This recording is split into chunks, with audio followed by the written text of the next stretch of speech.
Hola, buenas noches, ¿cómo están? Y bienvenidos a un nuevo live de Soy tu Pediatra. Hoy estoy nuevamente presentando, pues Vivi está en otros menesteres acá de Soy tu Pediatra, pero ya para dentro de 8 días esperemos tenerla por aquí. Hoy vamos a tocar un tema que muy seguramente muchos de ustedes se han preguntado qué es, porque simplemente quisimos poner la palabra neurodiversidad. Y digamos que es una palabra que reúne muchísimas cosas que seguramente lo vamos a aclarar en este live, que va a ser bien interesante. Y para eso invitamos hoy a la doctora Juanita Eslava.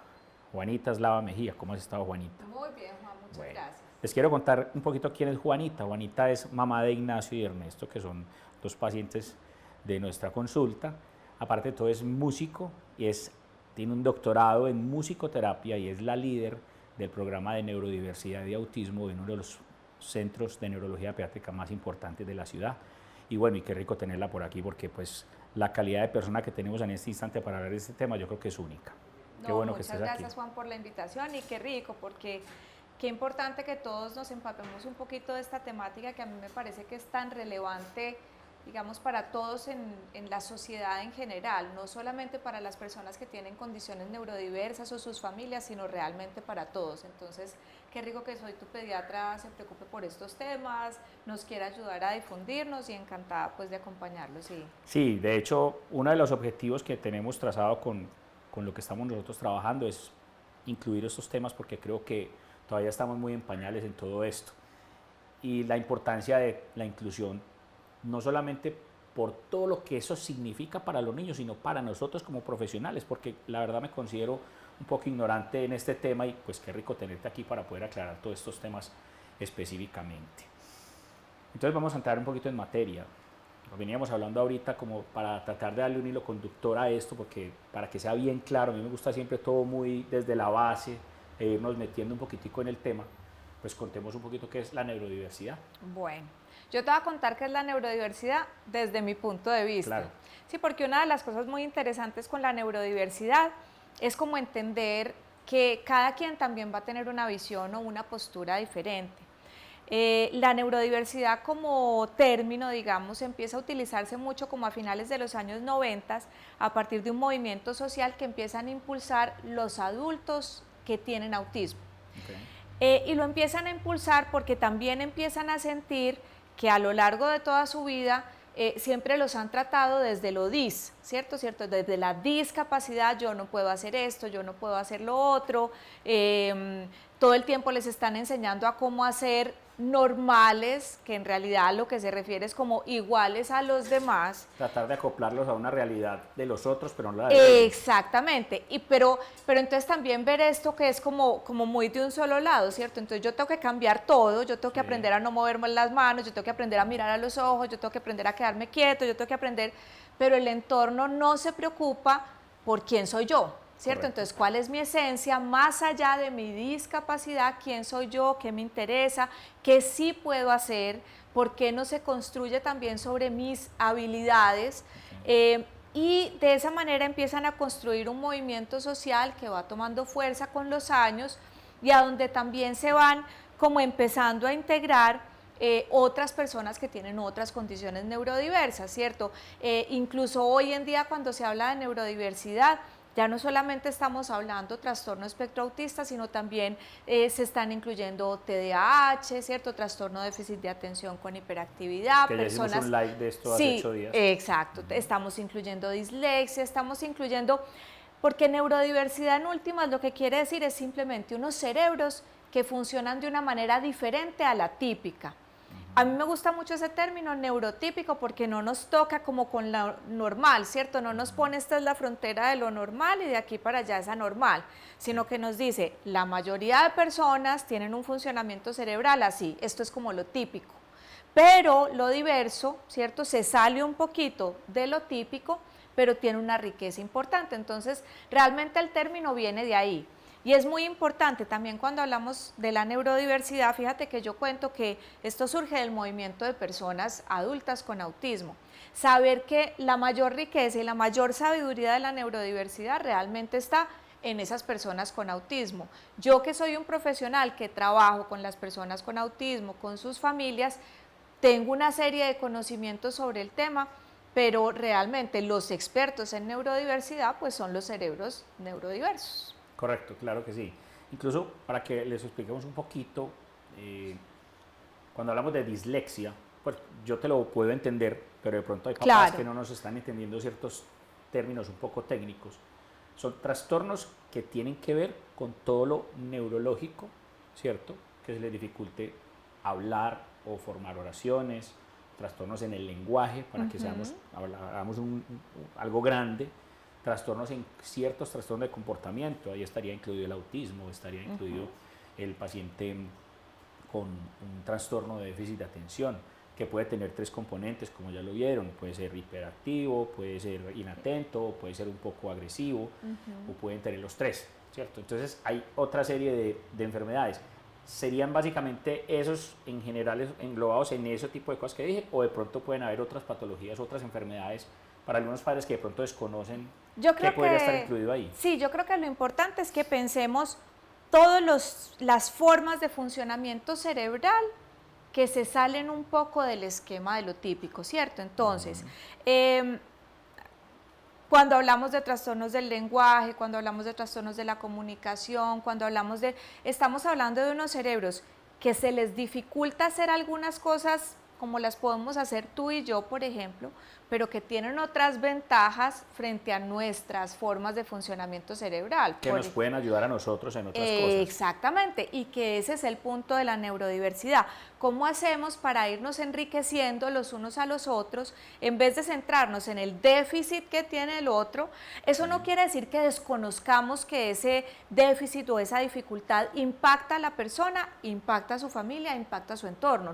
No estamos diciendo, ay, no hagamos nada. No, claro, estamos diciendo muy chévere la intervención, pero la intervención que tiene en cuenta que esa persona también tiene unas capacidades y unas habilidades. Exactamente, que no pensemos todo el tiempo o que no nos centremos en la palabra discapacidad, ¿cierto? Sino que entendamos ese dis en vez de falta de como una capacidad diversa o capacidad diferente que también correcto. Se utiliza mucho el término. Sí, perfecto. Y yo creo que eso es supremamente importante, sobre todo para el tema de los colegios, porque creemos que todos tenemos un condicionamiento de que debemos ser de una manera, actuar de una manera, y de ahí viene la importancia de lograr entender ese otro cerebro que nosotros no estamos entendiendo. Y que muchas veces lo que hacemos es tratar de involucionar, o sea, de tener su evolución dentro de su misma capacidad para que se parezca a nosotros, que supuestamente somos los normales, pero para él su normalidad es diferente. Sí, e incluso mira que el punto de los colegios es un punto muy complejo, ¿cierto? Sí. Claro, la realidad en la que nosotros nos movemos es la realidad colombiana. Ahora, yo sé también que tú tienes espectadores en otras partes de Latinoamérica sí. Y del mundo hispanohablante, pero si nos centramos en la realidad colombiana, lo cierto es que la inclusión como temática y como término es más o menos reciente en Colombia, ¿cierto? Teníamos una historia en donde veníamos hablando de integración, también teníamos una historia en donde las personas que tenían algún trastorno o alguna dificultad iban, digamos, más bien a un centro de educación especial. De pronto nos empezaron a hablar de integración, sí. Pero integración, cuando hoy pensamos en integración, yo siempre hago como el símil un poco cruel, casi como que al niño como si fuera una de estas jirafas, ¿cierto? Como una estatua que está ahí en el salón, pero que no tiene una interacción, que no tiene un compañero, que no está aprendiendo realmente, sino que está asistiendo a la escuela, ¿cierto? Yo voy a la escuela, pero no aprendo.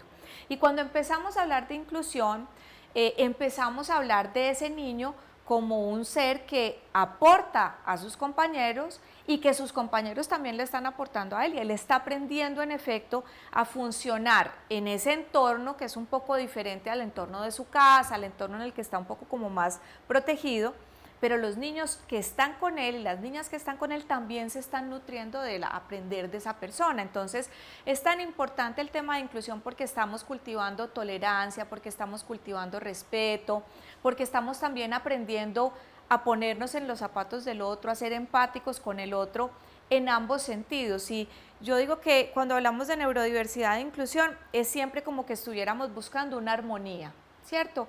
Ni mucho que queme al santo, ni tan poquito que no lo alumbre, correcto. ¿Cierto? Entonces, no vamos a estar hablando de que como el niño tiene una condición neurodiversa, digamos, es una persona que está dentro del espectro, entonces, ay, no importa, puede morder a todos los compañeros y pues no.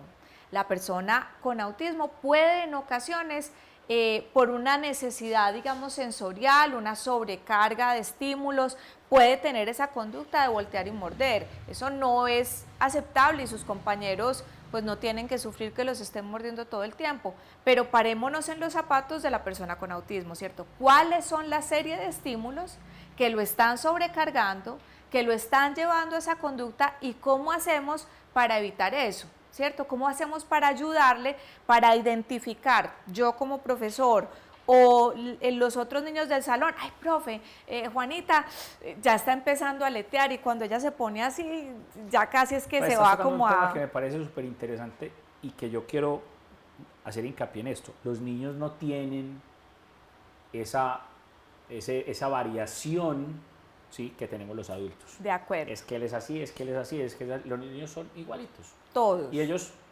solitos se autorregulan y saben medir al otro. Sí, ¿cierto? totalmente. Nosotros mismos, desde nuestra capacidad de adultos, que puede ser más cerrada que la del niño, somos los que generamos esas diferencias. Y Sí. yo creo que es más como una invitación a que pues, nosotros, como profesionales de la salud, también hagamos caer en cuenta a los padres y que llevemos ese mensaje también a los profesores. Ojalá y una de las cosas que hablábamos con tu padre, el doctor Jorge Lava, el neurólogo pediatra, que seguramente muchos conocen por libros y por conferencias que han estado de él, la importancia de educar y de retroalimentar a los profesores en este sentido, porque finalmente ellos también son papás, también son adultos y también pueden tener ignorancia en Sí. temas que van viniendo nuevos, pues, Sí. como esto.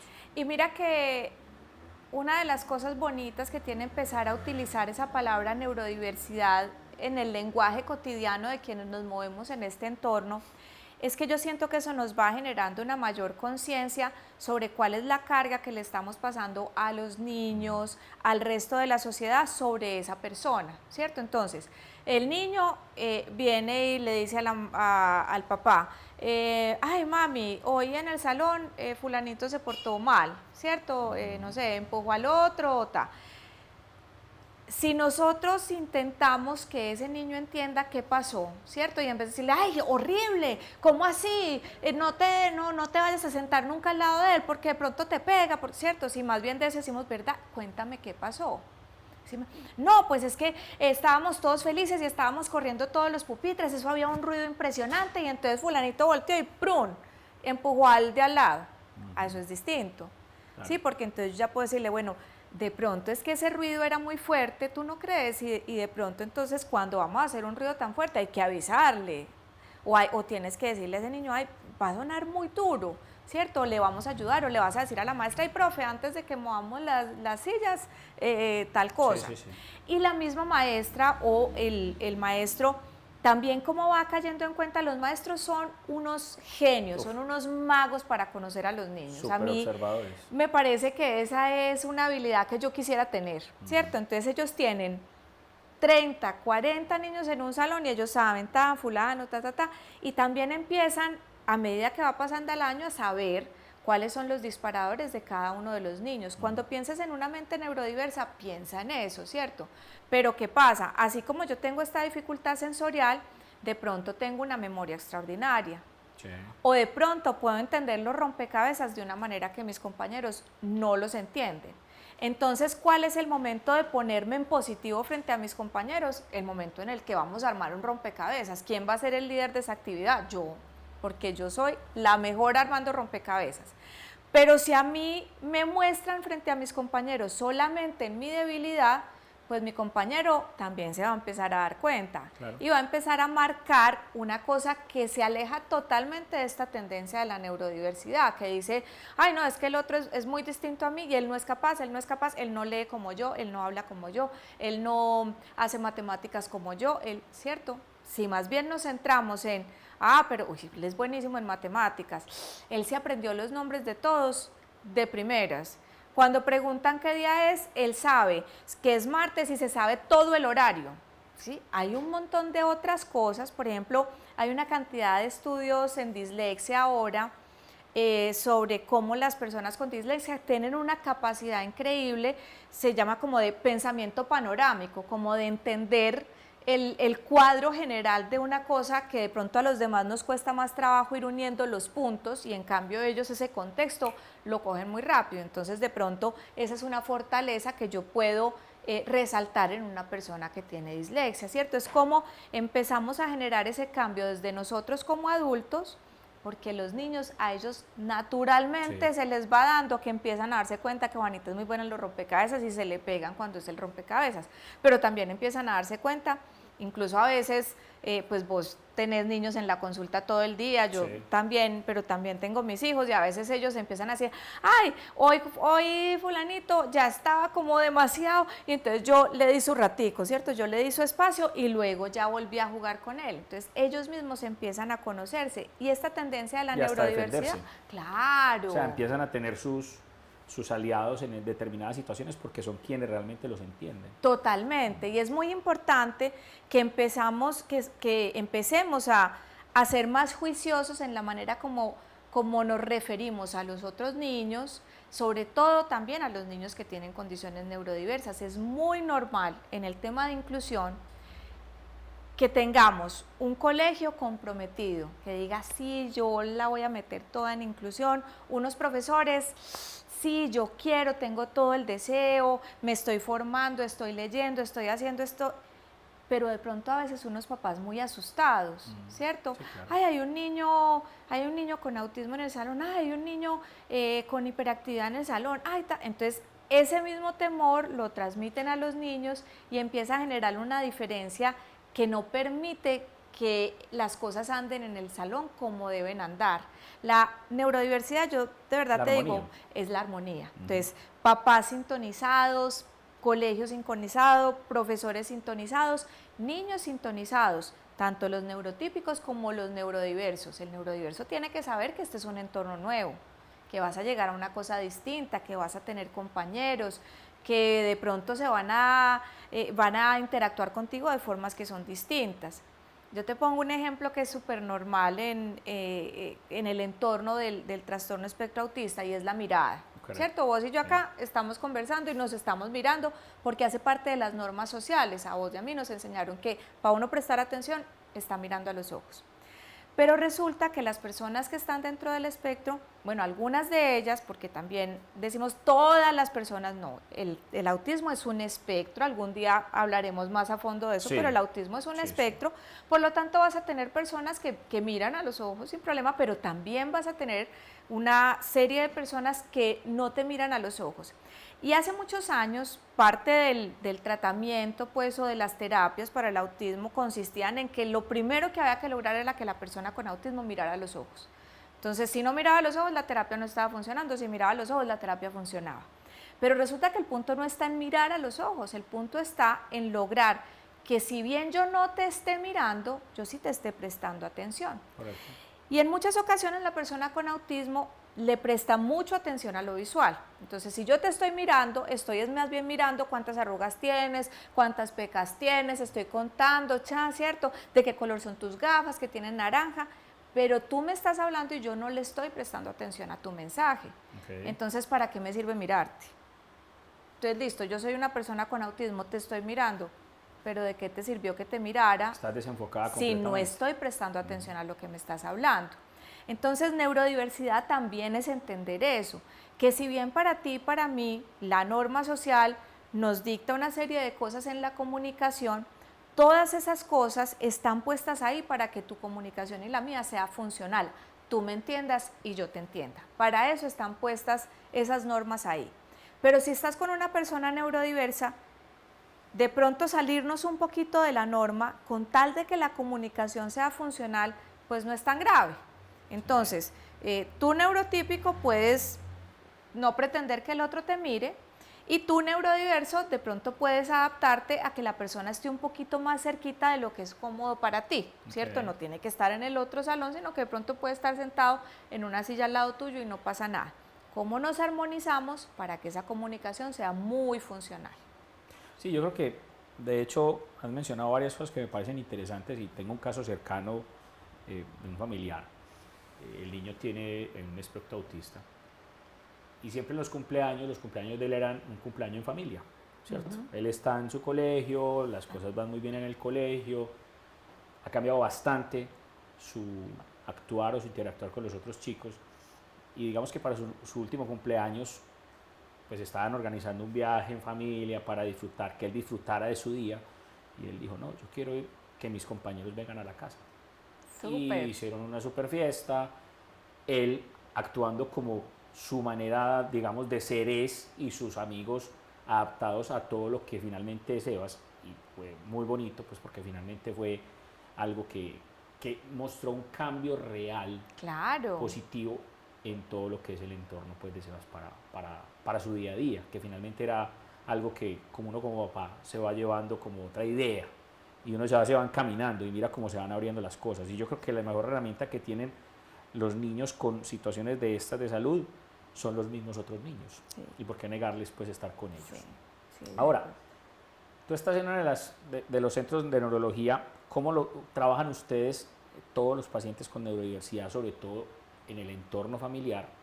Y si ustedes también hacen inclusión en los colegios para todo este tipo de cosas. Sí, bueno, ahí hay, digamos, como diferentes maneras, ¿cierto? Porque tú sabes que en salud todo el tiempo estamos buscando hacer innovación, porque además en el trabajo con autismo, justamente a partir de que ahora estamos parados en una filosofía distinta, que es esta filosofía de la neurodiversidad, pues eso nos ha obligado a replantearnos muchas cosas. Entonces, nosotros ahorita estamos realizando una serie de pilotajes, de unos programas que queremos pues como establecer, en donde la idea es un trabajo muy encadenado, eso sí, para mí es un convencimiento, el trabajo en autismo tiene que ser un trabajo totalmente encadenado, con una serie de profesionales. En el caso de nosotros estamos trabajando psicología, fonoaudiología, terapia ocupacional con énfasis en integración sensorial, musicoterapia,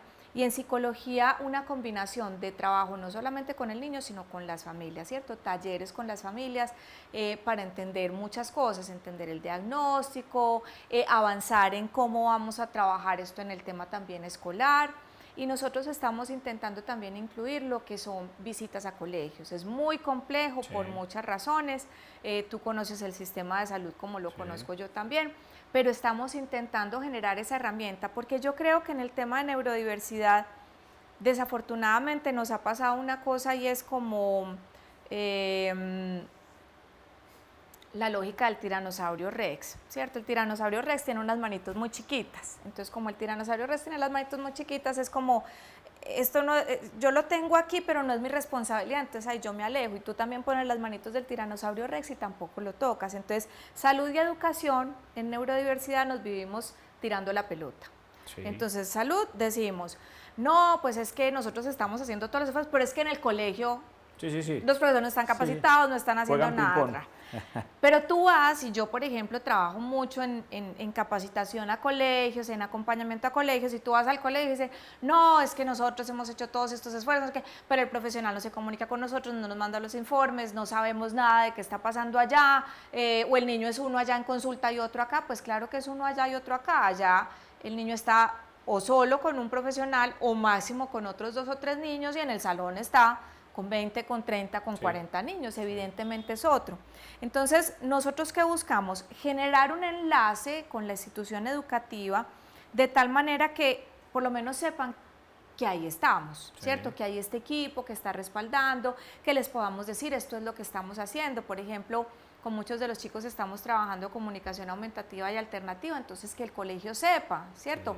¿Qué estamos haciendo? Creo que el otro día con las fonoaudiólogas de Soy Tu Pediatra trabajamos el tema de comunicación aumentativa y alternativa, pero no nos ganamos nada si lo trabajamos aquí en un consultorio o aquí con la familia, pero el niño llega al colegio y la demanda en el colegio es que se comunique de otra manera. No, necesitamos que ese sistema se expanda también al colegio para que el niño pueda ser realmente fluido en su manera de comunicarse con ese modo alternativo. Entonces nosotros tenemos este equipo donde vamos trabajando temáticas muy similares y en donde realmente estamos trabajando hacia la funcionalidad, pero la funcionalidad entendida como la funcionalidad que requiere el otro.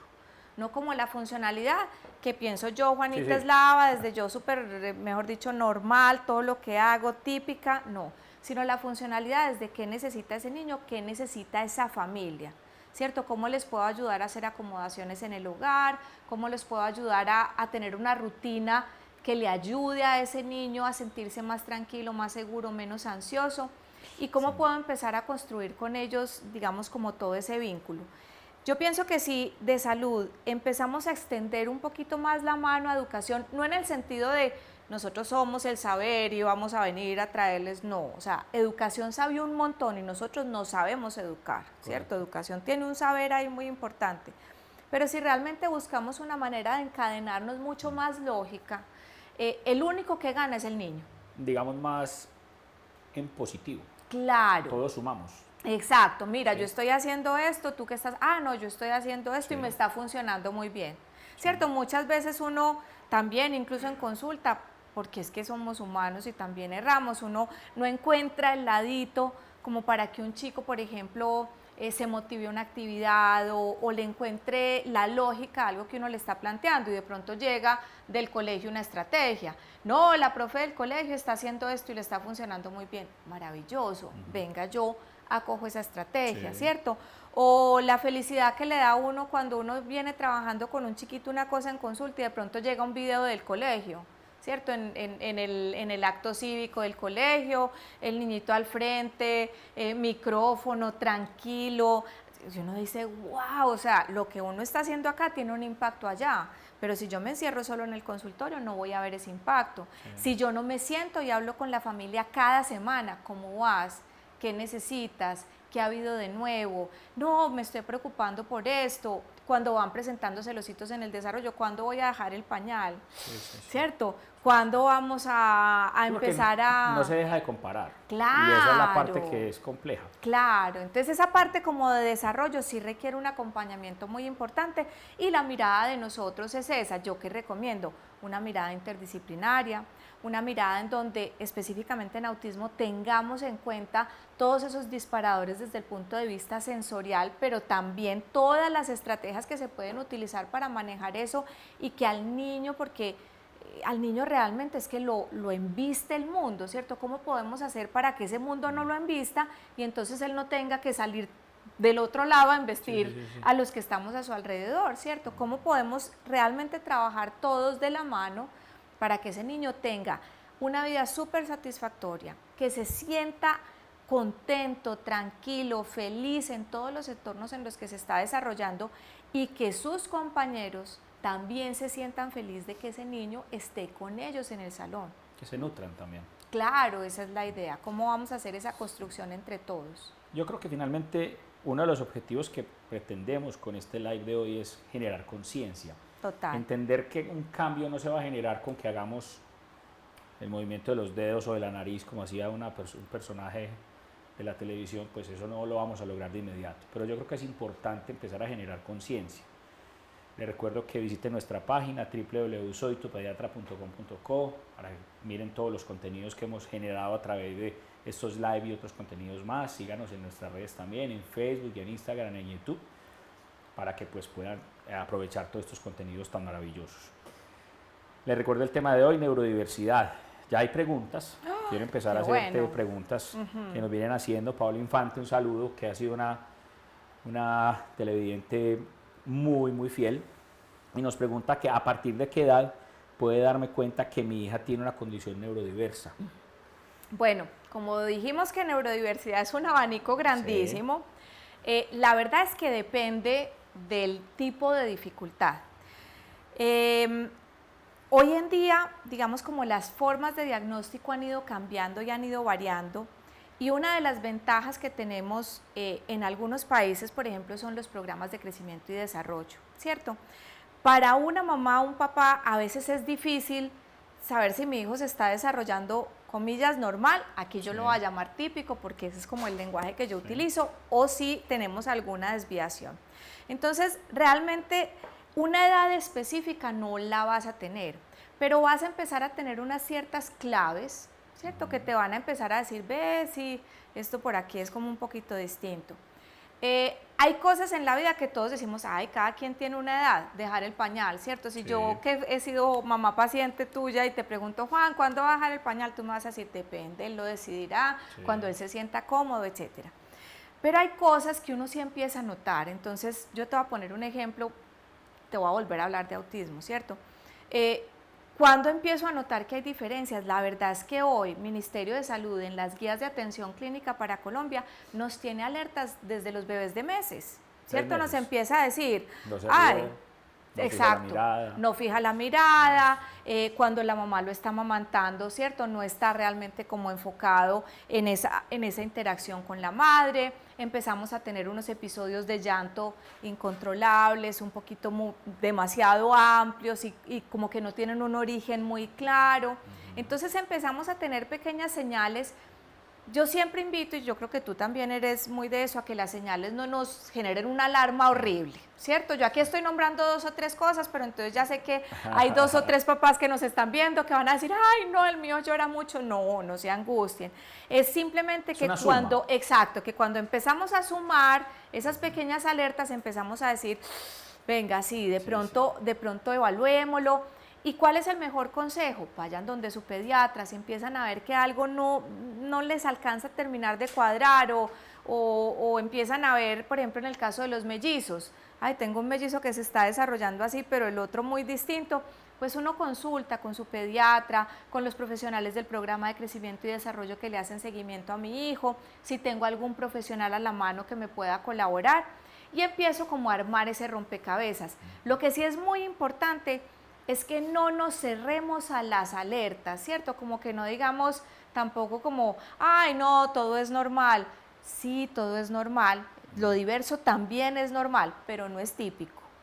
Y no pensemos que en el momento en el que me van a empezar a, por ejemplo, a hacer una evaluación, si llego a un diagnóstico, como que ese diagnóstico es el acabose y entonces me le pusieron al niño una etiqueta. Pensemos que la etiqueta no es una etiqueta para marcar un prejuicio, es una etiqueta para ayudar, claro. ¿Cierto? Yo no puedo ayudar a un niño si el niño no llega a consulta y el niño no va a llegar a consulta si no tiene un diagnóstico. Entonces, como que empecemos a pensarlo así en función de el desarrollo, las cosas que se tienen que ir dando en su momento y cuando empiezo a tener unas señales y unas alertas, me tengo que alertar. La dislexia, por ejemplo, no se va a notar sino hasta cuando ya empecemos un proceso importante de lectoescritura, ¿cierto? Antes, pues muy difícil poderlo diagnosticar. Sí, yo estoy de acuerdo pues con eso, o sea, y coincido contigo en no generar alarmas, porque hay cosas muy sutiles. De acuerdo. Y es como cuando yo les digo a las mamás, tú me dices, me duele la cabeza. ¿A qué mamá no le ha dolido la cabeza alguna vez en su vida? Pero se tomará su analgésico para el dolor de cabeza, se quitó y ya está. Pero si el dolor de cabeza no se quita y cada vez es más fuerte y tengo otros síntomas y tal, yo tengo que ir viendo a ver qué es lo que está pasando. Entonces, no podemos decir, es que a veces pasa esto, el a veces no funciona. De acuerdo. Tiene que haber una situación muy puntual y muy reiterativa para uno llegar a pensar que algo no está funcionando muy bien. E incluso, Juan, que marque diferentes aspectos de la vida, porque si vemos que es algo que solamente le pasa al niño en casa, pero no le pasa en el entorno escolar, no le pasa en el entorno social, pues entonces realmente es que hay algo en la casa que está rarito, no es ¿cierto? Niño, sí, exacto. Es ver realmente que sea algo que lo esté afectando en todos sus entornos de desarrollo. Correcto. Sí, estamos de acuerdo. Eso es muy importante, sobre todo porque pongo un tema muy, muy puntual, la inapetencia. Ah, por supuesto. ¿Cierto? En claro. casa y en el colegio piden más. Sí, claro, ¿sí? Repetición y van donde los amigos y uno llega a recogerlos y dicen, ay, comió divino, y en la casa come no bien. come, tal cual. Entonces eso es muy importante.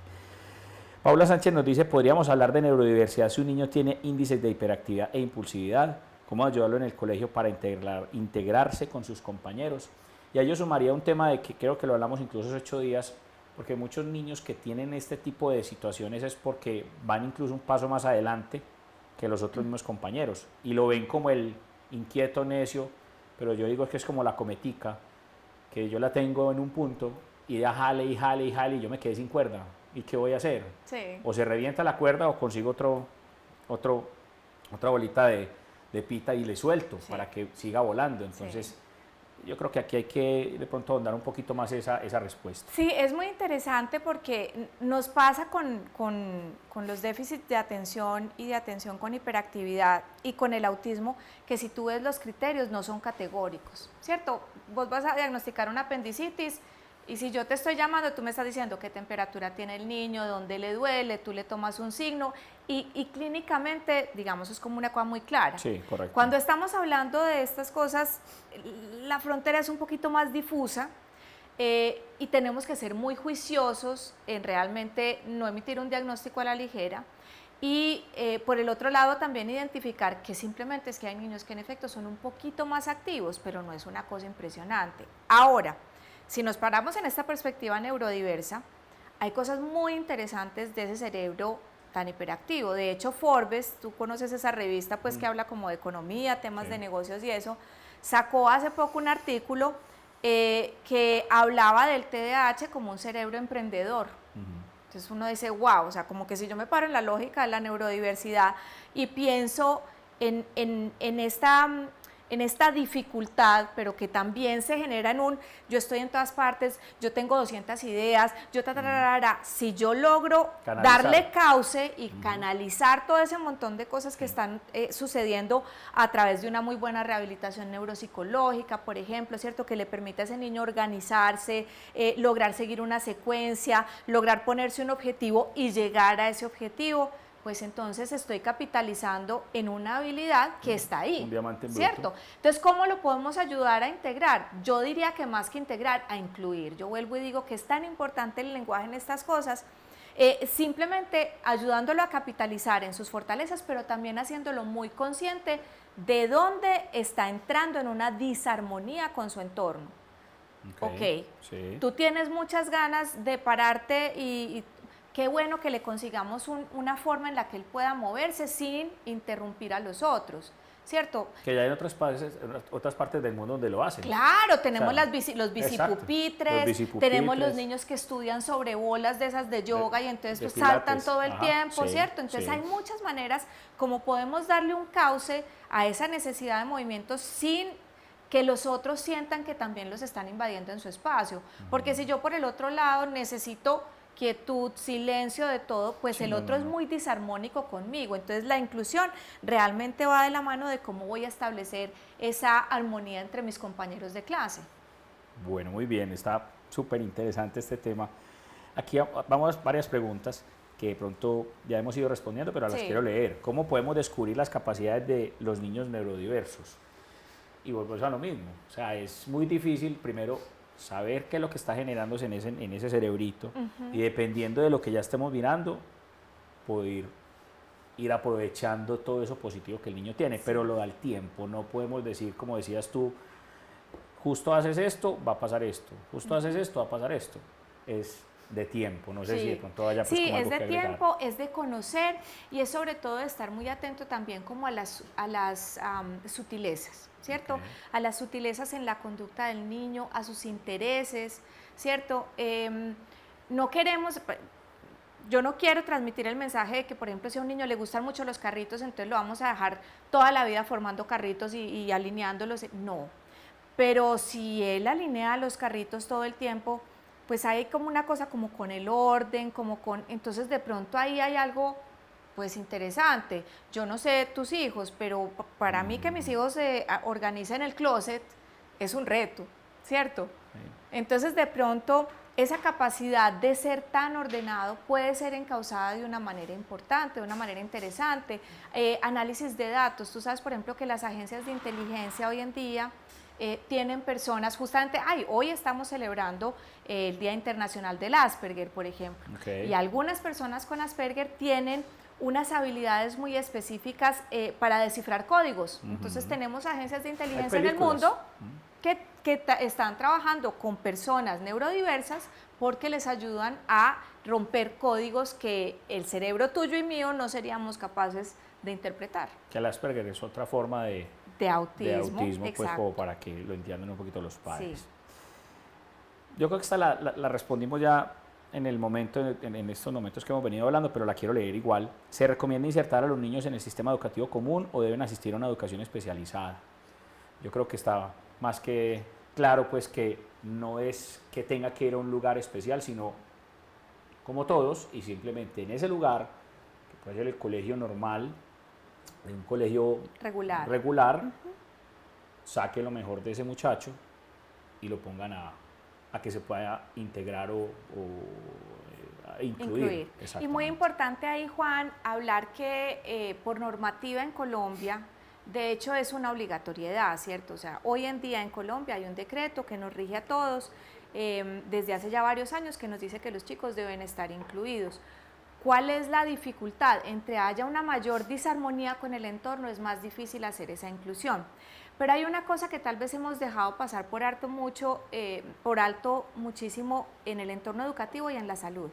Y es que parte de lo que establece también la normativa, la reglamentación de ese decreto, es que los colegios deben utilizar una metodología que se llama diseño universal del aprendizaje. Entonces, cuando hablamos de diseño universal del aprendizaje, estamos hablando de un diseño de todas las clases en donde no solamente sirva al cerebro neurodiverso, sino también al tuyo y al mío, que de pronto son un poquito diferentes, y a ti te interesa más la medicina, y a mí me interesa más la música. Sí. Y el diseño universal de aprendizaje da cuenta de todo eso, presenta los materiales de diversas maneras, visualmente, sensorialmente, ¿cierto? Para que tengamos distintas formas de acercarnos a la educación.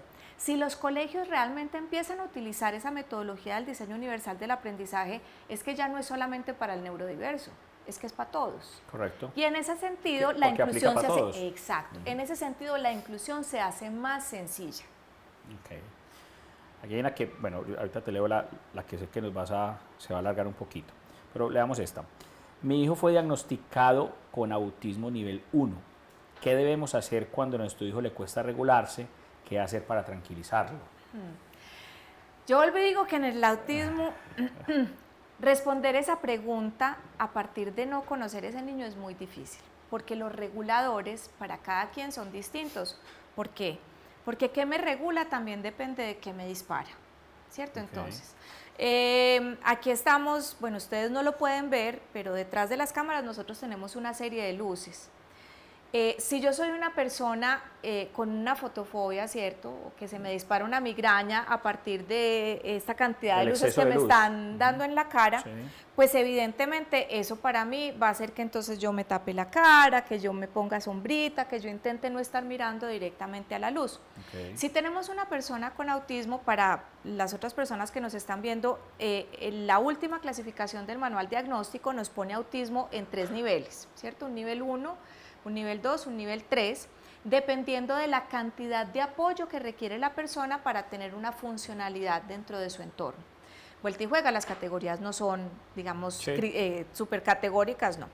Cuando hablamos en este caso de este niño que nos están preguntando con un nivel 1, estamos hablando de un chico que tiene una serie de dificultades, pero que no requiere una cantidad de apoyo impresionante, pero seguramente sí tiene unas dificultades sensoriales que hace que haya algunas cosas que lo disparan. Entonces, como te digo, el que lo regule va a depender del que lo dispara. Lo dispara el ruido, entonces ahí tendríamos que manejar una serie de acomodaciones para que haya menos ruido y una serie de trabajo con ese niño para que tampoco todos los ruidos lo desesperen. Una cosa es que me desespere que se cae una aguja en el salón de al lado y yo ya tengo que angustiarme. Otra cosa es que me desespere cuando están moviendo 7 mesas al tiempo, ¿cierto? Correcto. Yo puedo modificar las 7 mesas, pero el niño tiene que aprender a que no lo debe desregular una agujita al lado. Entonces, para eso puede trabajar una persona en integración sensorial.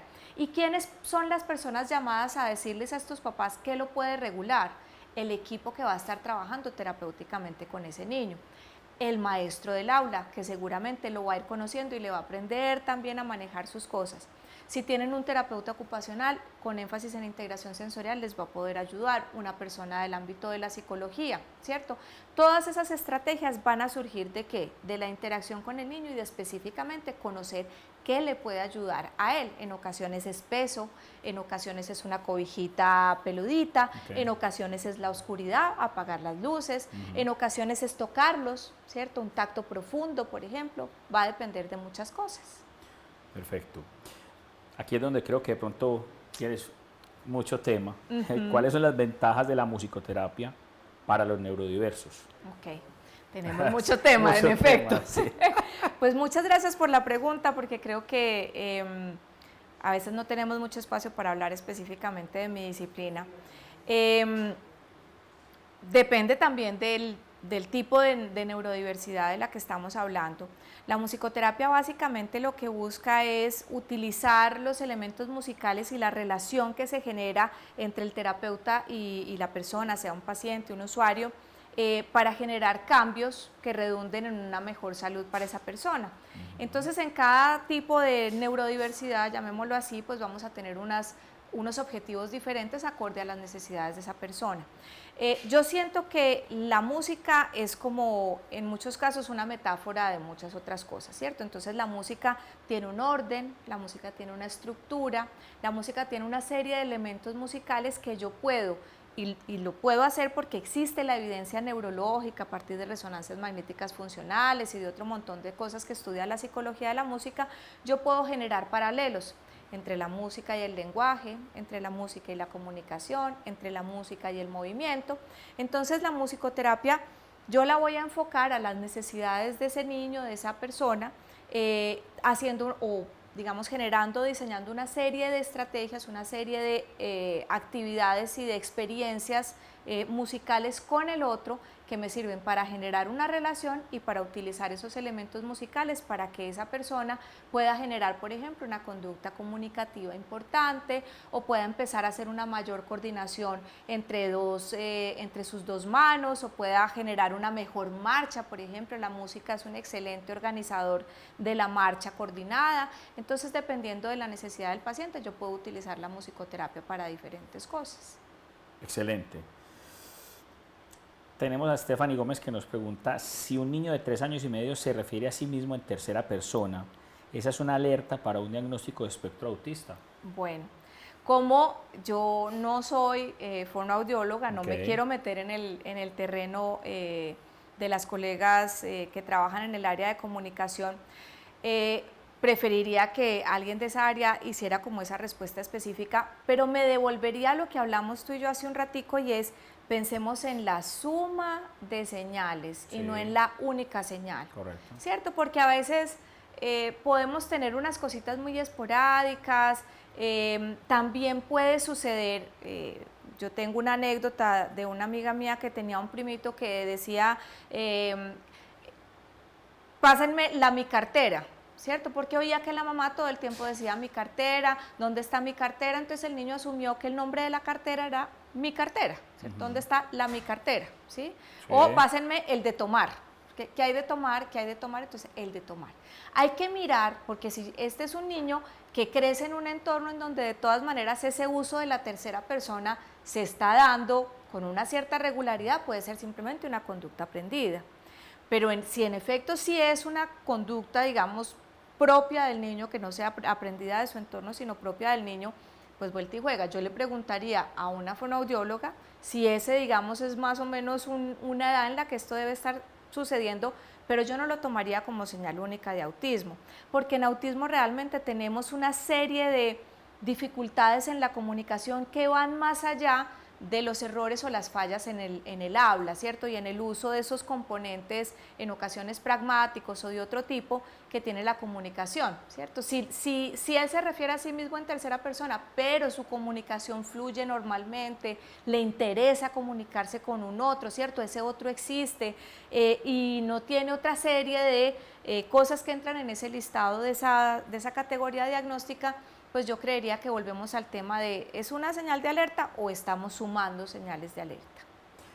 Incluso yo diría, y voy a aprovechar el momento para invitarlos para dentro de 8 días, para que no se pierdan el live que vamos a tener, que va a ser muy bueno, porque vamos a hablar sobre el uso de pantallas. Eso también se ha prestado mucho para que ese tipo de situaciones, de que hablemos en tercera persona, o que hablemos como el mexicano, o que hablemos como en otro idioma no el habitual al nuestro, sea muy también por el uso o abuso de las pantallas o de los famosos videos que muchas veces utilizamos para que los niños estén tranquilos.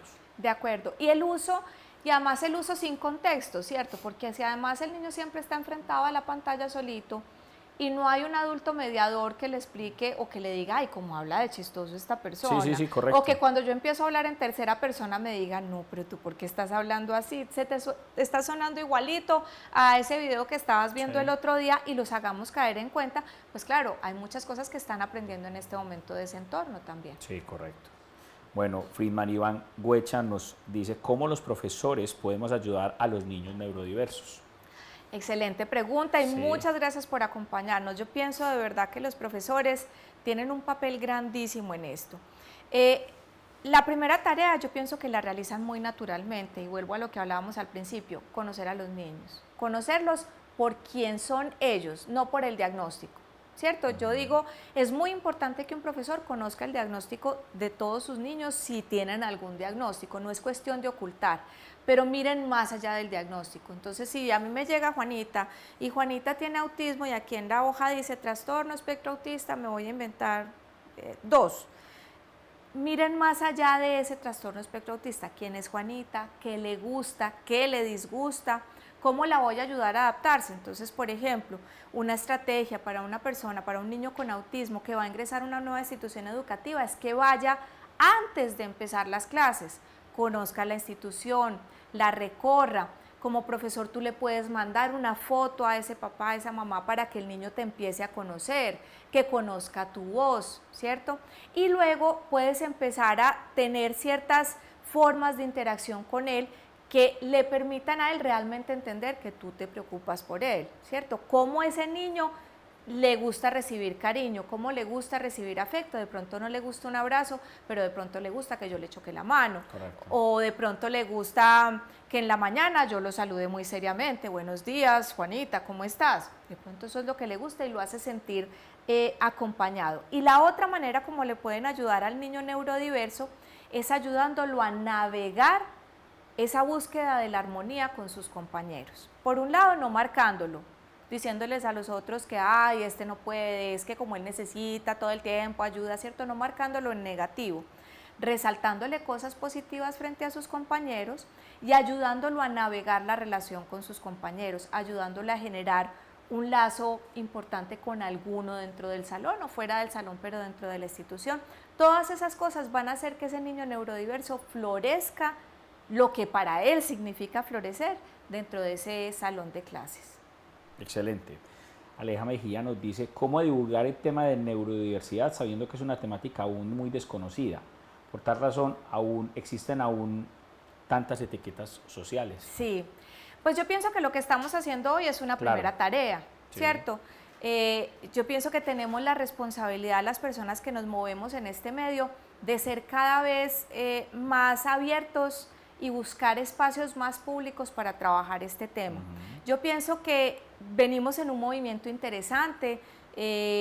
Nuestra ciudad es una ciudad que se precia de ser innovadora. Medellín siempre busca, digamos, como estar innovando en muchas cosas. Empecemos a poner la neurodiversidad sobre la mesa y empecemos a hablar de todas las habilidades que tienen estas personas, empecemos a ponerlas en los lugares. Las empresas ojalá empiecen a trabajar también en reclutamiento de personas neurodiversas para los diferentes puestos. Yo leía un poco preparándome para este espacio que teníamos hoy, hay tantas empresas que realmente están trabajando en eso, en cómo hay algunos puestos que se prestan más para algunos perfiles. Resaltemos habilidades artísticas, ¿cierto? También de estas personas, resaltemos cada una de esas características y yo pienso que cada quien desde su lugarcito puede empezar a generar una ola expansiva importante. Ayúdenos a compartir este Facebook Live, ¿cierto? Con las personas que ustedes conocen, de tal manera que empiece a salir la voz sobre qué es la neurodiversidad y empecemos a movernos todos en una sociedad que pueda entender un poquito más este tema. Excelente. Vamos a tratar de cerrar una preguntita más porque ya estamos cortos de tiempo. Dale. Dice Marta Liliana Gómez, me gustaría saber qué tipos de apoyo tienes para lograr mejorar el desempeño académico en los pacientes con TDAH de tipo hipoactivo. Ahí hay una cosa muy interesante, porque cuando hablamos del tipo hipoactivo estamos hablando de una dificultad, ¿cierto? Como para alertarnos frente al entorno. Entonces esos chicos a veces necesitan una serie de estrategias que se pueden dar desde diversas disciplinas que les permitan generar esa mayor alerta.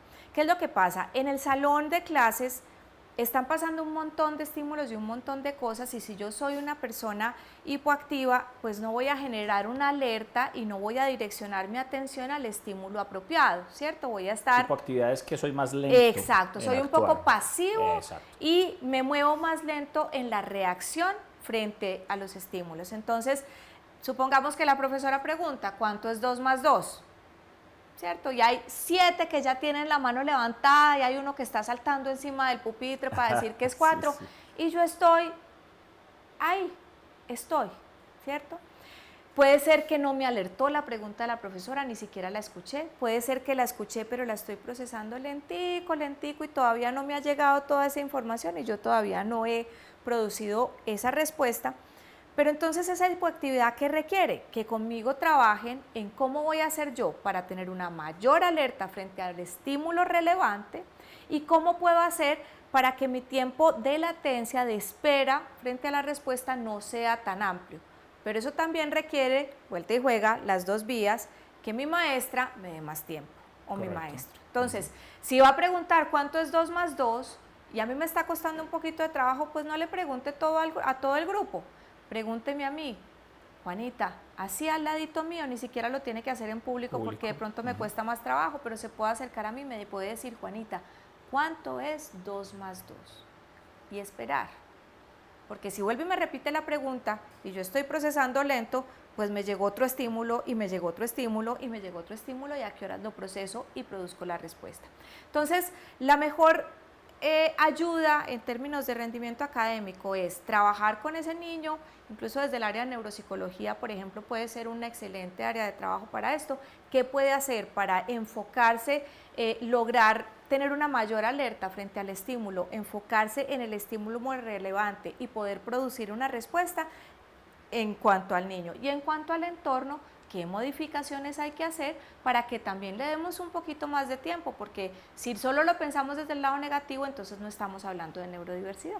Perfecto, yo creo que podemos ir cerrando el tema de hoy y agradezco mucho tu compañía, que ha sido, la verdad creo que nos quedó faltando tiempo y pues podremos hablar otro día más de este tema, pero quiero sacar como una conclusión importante, y es que estamos en el mismo planeta, todos somos igualitos, somos seres humanos, unos tenemos unas habilidades, otros otras, unos tienen, digamos que somos una mayoría que tenemos ciertas habilidades, hay otra minoría que tiene otras ciertas habilidades, y que esto se basa en dos situaciones. Uno, el respeto por el ser humano, por la persona que hay detrás, ¿sí?, de ese nombre o de esa condición, que tiene unas virtudes que yo puedo hacer florecer, como bien lo mencionas, y que depende mucho del entorno para que eso suceda. No podemos creer que todos somos iguales y tenemos que pensar de la misma manera.